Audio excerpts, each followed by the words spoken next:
주변 지역 정보, 영양 평가.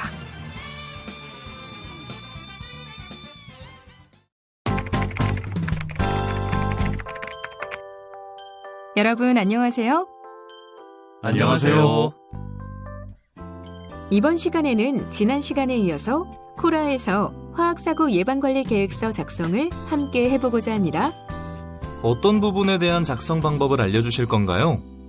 네, 주변 지역 정보와 영양 평가 부분을 살펴보려고 합니다. 자, 시작해볼까요?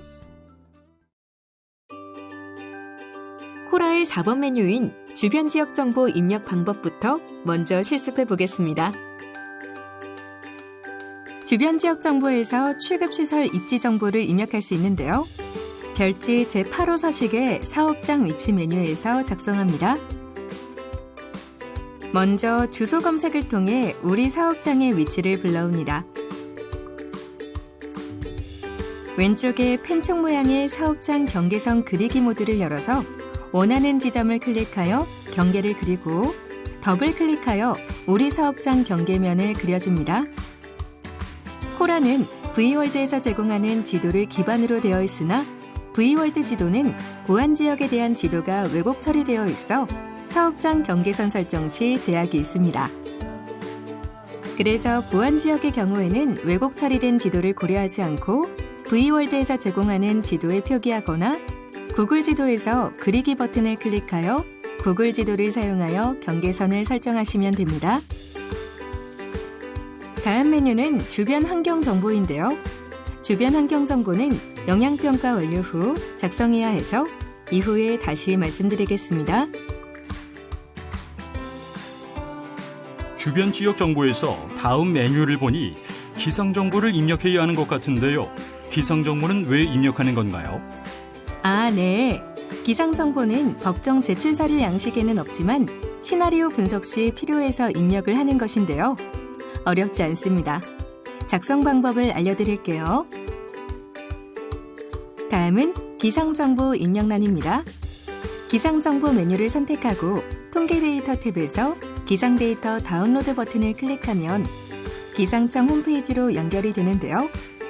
거기서 전년도 통계 정보를 다운로드 받아서 기입하면 됩니다. 기상청 홈페이지의 관측 메뉴에서 지상 관측으로 들어가 기상 관측 자료를 선택하는데 우리 사업장 지역의 직전 연도 1년간의 월 단위 평균 기온, 평균 풍속, 최대 풍량, 평균 습도를 선택하여 조회를 누르고 데이터가 나오면 CSV 버튼을 클릭하여 CSV 파일로 다운로드 받은 후 업로드할 수 있습니다. 만약 기상 정보를 가지고 있다면 직접 입력할 수도 있나요? 네, 가능합니다. 사용자 정의 탭에서 기상 정보를 입력하실 수 있는데요. 다만 이때는 근거 자료를 반드시 제출하셔야 합니다. 다음은 사업장 주변 지역 영향 범위 평가 단계입니다. 영향평가 시나리오 분석 메뉴에서 시나리오 분석 대상 설비를 추가하여 평가에 필요한 요인들을 입력해주면 됩니다. 그렇다면 시나리오 분석 대상 설비에 무엇이 있을지 먼저 알아야 할 것 같아요. 설명 좀 해주세요. 네, 사고 시나리오 대상 설비는 유해 화학물질 함량 기준 이상인 설비의 설계 용량과 보관시설의 보관량이 규정 수량 이상인 경우에만 사고 시나리오 구동 대상이 됩니다. 환경부 고시의 물질별 하위 규정 수량이 400톤이고 상위 규정 수량은 없는 물질을 취급하는 시설의 경우에는 사고 시나리오 구동 대상 설비에서 제외됩니다. 사고 시나리오 규정 수량은 보시는 표와 같이 성상 및 유해성에 따라 제시되어 있습니다. 유해성 분류의 경우 화학물질의 분류 및 표시 등에 관한 규정 별표 4에서 확인합니다. 기체 중 급성 독성이 없거나 구분이 4인 경우에는 독성 구분 3에 해당하는 100kg으로 적용합니다. 저희 회사는 액화가스를 취급하는데요. 액화가스의 경우에는 어떻게 하나요? 액화가스는 기체에 해당되는 사고 시나리오 규정 수량 기준으로 판단하시면 됩니다. 강사님, 지난 시간에 배운 바에 따르면 혼합기의 경우 투입량이 소량 기준 이상이나 최종 함량이 유해 화학물질 함량 기준 미만이면 시나리오 선정 대상에서 제외되는 게 맞나요? 네, 맞습니다. 기존에는 혼합기 투입 순서에 따라 최종 함량이 미만이 되는 경우도 시나리오 대상 설비로 판단하였으나 이제부터는 최종 함량 이상인 설비만 시나리오 구동 대상이라고 생각해 주시면 됩니다. 대상 설비가 정해지면 취급량을 산정해야겠죠. 제조 사용시설은 설계 용량, 보관시설은 물질별 단위 용기당 최대 취급량 혹은 보관 구획도 기준에 따라 보관할 수 있는 최대 보관량입니다.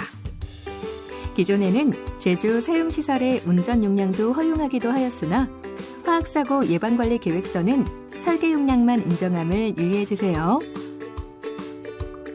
자, 다시 화면을 보면서 위험 요인 대상 설비 정보를 입력해 보실까요? 기본 정보에는 위험 요인과 설비 모양, 성상에 대해 입력해 줍니다. 설비 모양에서 제시되지 않는 유형의 설비는 상압 탱크로 가정하여 최대 보유량에 맞게 수치를 기입해 줍니다. 그리고 하단의 피해 영향 모델 및 누출 조건을 입력하여 시나리오를 구동해야 합니다. 강사님, 피해 영향 모델의 종류에 대해서 좀 더 자세히 설명해 주세요. 코라에서 구동되는 피해 영향 모델은 5가지입니다. 독성 영향 모델은 모든 유해 화학물질에 대해 반드시 진행하고 인화성 물질인 경우 화재 폭발 가능성으로 고려하여 추가로 영향 모델을 구동해 주어야 합니다. 코라에서 선택 가능한 피해 영향 모델은 모두 입력하되 상압 운전 조건의 경우는 제트 화재는 선정하지 않고 구동해 주어야 합니다. 기본적으로 자체평가 시행 과정에서 누출물질 선택 목록에서 물질명 앞에 사칙 연산 표시가 없거나 구동 시 다음과 같은 안내 팝업창이 뜨면 외부 평가로 진행하시면 됩니다. 이러한 경우는 영향 범위가 0으로 나오는 경우 또는 코라상에서 평가가 불가능한 경우입니다. 외부 영향 평가는 영향 범위를 해당 시설의 실내외 여부 및 물질의 성상 등을 고려하여 결정하는데요. 실내 취급시설은 사업장 경계 부지와 가장 가까운 벽체로부터 고체는 5m, 액체는 10m, 기체는 50m를 적용하고 실외 취급시설은 사업장 경계 부지와 가장 가까운 방류벽으로부터 원으로 고체는 5m, 액체는 10m, 기체는 50m를 적용합니다. 실란류 등 물 반응성 물질의 영향 범위는 해당 시설의 완화 장치에 따라 실외 시설의 거리를 결정할 수 있습니다. 세부적인 영향 범위 산정에 관한 내용은 안전원 지침을 참고해 주시기 바랍니다. 이제 사고 시나리오의 유형과 구성에 대해서 구체적으로 알려주세요. 사고 시나리오는 최악과 대안으로 구성되어 있습니다. 설비별로 최악 조건의 분석이 진행되어야 대안 조건을 입력하고 분석할 수 있습니다. 이번 화학사고 예방관리 계획서에는 최악의 사고 시나리오는 제출하지 않는 것으로 알고 있는데요. 네, 맞습니다. 기존에는 최악과 대안의 사고 시나리오를 각각 구동하고 그 결과를 모두 제출하게끔 하였는데요. 이번 개정에서는 최악은 제출하지 않고 대안의 사고 시나리오만 구동하고 그중 사업장 경계를 벗어나는 시나리오만 선정하여 제출하시면 됩니다. 다만 코라 프로그램이 최악의 사고 시나리오로 분석이 완료되어야 대안 사고 시나리오 구동이 가능하도록 설계가 되어 있으므로 최악 사고 시나리오 구동은 해주셔야 합니다. 피해 영향 모델을 선택하고 누출 조건을 입력하면 시나리오가 추가된 걸 확인할 수 있습니다. 시나리오 구동을 위해 계산기 아이콘을 클릭하면 최악의 시나리오로 구동이 되어 그 결과가 하단에 표기됩니다. 대안의 사고 시나리오 구동을 위해서 대안 평가를 클릭하고 대안의 사고 시나리오 누출 조건을 입력해 줍니다. 그러면 해당 설비의 최악과 대안의 영향 범위가 도출된 것을 확인할 수 있습니다. 사고 시나리오는 시설별로 구동해야 한다고 하셨죠? 시설별로 시나리오 구역을 설정하는 방법을 알려주세요. 네, 그럼 시설별로 예시를 들어 자세히 살펴볼까요? 보관 저장 시설을 먼저 살펴보겠습니다. 독성 물질인 경우 보관 용기 중 보관량이 가장 많은 용기의 단위 용량을 누출량으로 선정하여 독성 영향 범위를 구동하고, 인화성 물질인 경우에는 화재 폭발 영향 범위 구동 시 연쇄 반응을 고려하여 보관 구획도상의 최대 보유량을 누출량으로 선정해야 합니다. 이때 누출공의 크기는 모두 용기 뚜껑 직경 중 가장 큰 것으로 적용합니다. 지하 저장 탱크의 경우는 탱크 자체에서 누출되는 경우 확산될 가능성이 적으므로 누출 가능성이 높은 펌프실을 누출 지점으로 선정합니다. 이때 누출공은 펌프를 연결하는 배관의 직경으로 하며, 누출량은 이상 발생 감지 후 펌프 차단에 걸리는 시간과 펌프의 토출 용량을 곱한 양 계산하여 가정합니다. 운전 압력은 펌프 압력을 입력하고 누출 형태는 용기 누출로 평가합니다. 탱크로리의 경우 화학사고 예방관리계획서 작성 대상 여부 판단을 위한 최대 보유량 산정에는 포함되지 않지만 사고 시나리오 구동 대상 설비입니다. 플렉시블 호스와 배관 연결부를 누출 지점으로 선정하고 배관 직경을 100%로 선정해야 합니다.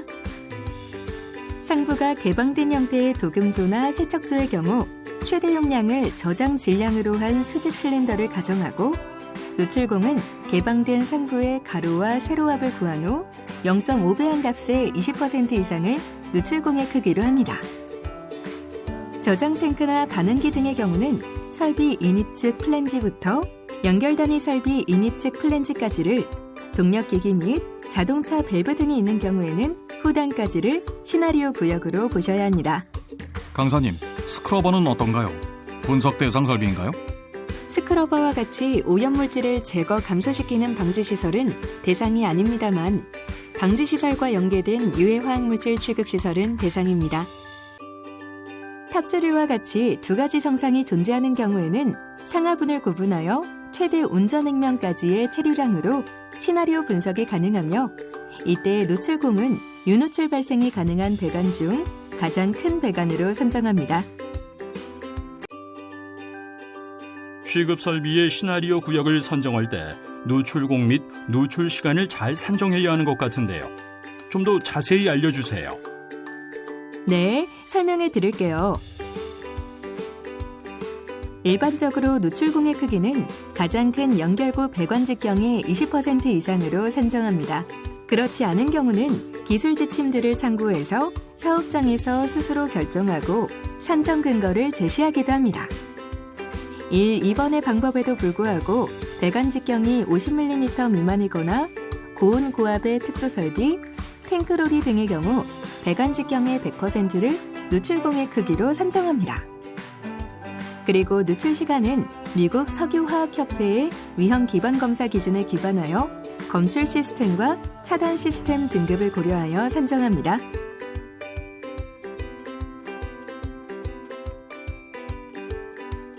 구동된 결과 중 영향 범위가 사업장 경계를 벗어나는 모든 사고 시나리오에 대해 시나리오별로 별지 제11호 서식에 맞춰 결과를 작성, 제출해 주시면 됩니다.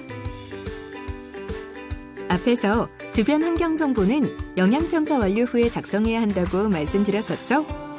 이제 진행해 볼까요? 먼저 주변 환경 정보 탭에서 보호 대상을 기입해 주는데요. 자동 검색을 통해 진행하거나 사용자 지정을 통해 직접 보호 대상을 입력하시면 됩니다. 각종 의존 여부는 유해 화학물질 취급시설 외벽으로부터 보호 대상까지의 안전거리 고시를 참고하시면 됩니다. 영향범위 주민의 수는 누출원을 중심으로 사고로 인한 영향거리를 반경으로 하여 원을 그려서 원형 내에 위치하고 있는 주민의 수를 합해서 기입하면 됩니다. 그런데 강사님, 거주하는 주민이 아니고 인근으로 출퇴근하는 근로자 같은 사람들의 수는 어떻게 하나요? 아, 네. 사업장 부지의 경계를 벗어난 인접 공장 등의 사업장에 정기적으로 출퇴근하는 근로자는 포함을 시켜야 합니다. 산정하는 방법에 따라 숫자를 파악해서 기입하시면 됩니다. 강사님, 다음은 시나리오 관리라는 메뉴가 있는데요. 무엇을 작성한 메뉴인가요? 네, 이것은 등록한 모든 시나리오들의 세부 사항을 관리하는 메뉴인데요. 같이 살펴보시죠. 주변 환경 정보를 모두 입력하고 나서 시나리오 관리 메뉴에 주변 지역 환경 평가를 확인해 보면 시나리오별 영향 범위 내 거주민 수와 수용제 여부가 표기된 것을 확인할 수 있습니다. 누락된 건이 있는지 다시 한번 확인해 주세요. 시나리오 구동이 완료되면 사업장의 경계부지를 연결하여 얻은 가장 큰 윤곽선인 총괄 영향 범위를 별지 제12호 서식에 맞춰 작성해야 합니다.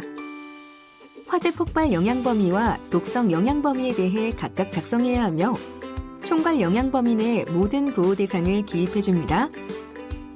보고서 다운로드 시 총괄 영향 범위가 표기된 지도를 확인할 수 있습니다. 보호 대상 작성 시 주의하실 사항이 있습니다. 사업장 주변 환경 정보나 주변 지역 영향 평가와 달리 별지 13호 사고 시나리오별 시설 빈도와 별지 14호 위험도 분석을 작성하실 때에는 영향 범위 내에 포함된 타 사업장이 한국산업단지공단에 등록된 산업단지에 입주한 사업장인 경우 근로자 수에 포함하지 않으셔야 합니다. 위험도 결정에 영향을 주는 요인이니 반드시 알아두세요. 주변 지역 환경 평가가 완료되면 선정된 사고 시나리오별로 시설 빈도와 안전성 확보 설비 등을 별지 제13호 서식에 맞춰 작성합니다. 대상 설비에서 발생할 수 있는 사고 가능성을 고려하여 해당하는 개시 사건의 빈도수와 개수를 곱하여 사고 빈도를 산출하는데요. 사고 시나리오별 시설 빈도는 시나리오 관리의 개시 사건 및 완화 장치에서 기입이 가능합니다. 내장 LOPA 빈도를 클릭한 후 해당되는 개시 사건을 선택합니다. 선택된 개시 사건의 개수를 입력하실 때 배관 파열 및 누출은 100m당 1개로 플랜지 등의 가스켓 파손은 유무에 따라 0 혹은 1로만 표기해 주셔야 합니다. 완화 장치는 해당하는 항목을 모두 선택해 주면 됩니다. 선정된 사고 시나리오별로 시설 빈도까지 작성이 완료되면 사고 영향 점수와 사고 빈도 점수가 자동으로 계산되어 예상되는 위험도를 확인할 수 있습니다. 여기서 영향 범위 내 인구수는 총괄 영향 범위와 관련된 시나리오별 주민 수의 중복을 고려하지 않고 합산한 수임을 참고해 주세요. 다만 추후 평가서 검토 과정에서 위험도 증감 요인에 따라 최종 위험도는 달라질 수 있다는 점을 기억해 주세요. 지금까지 코라에서 주변 지역 평가와 영향 평가 메뉴를 활용하는 것을 같이 살펴보았습니다. 다음 시간에 이어서 계속할게요. 수고하셨습니다. 감사합니다.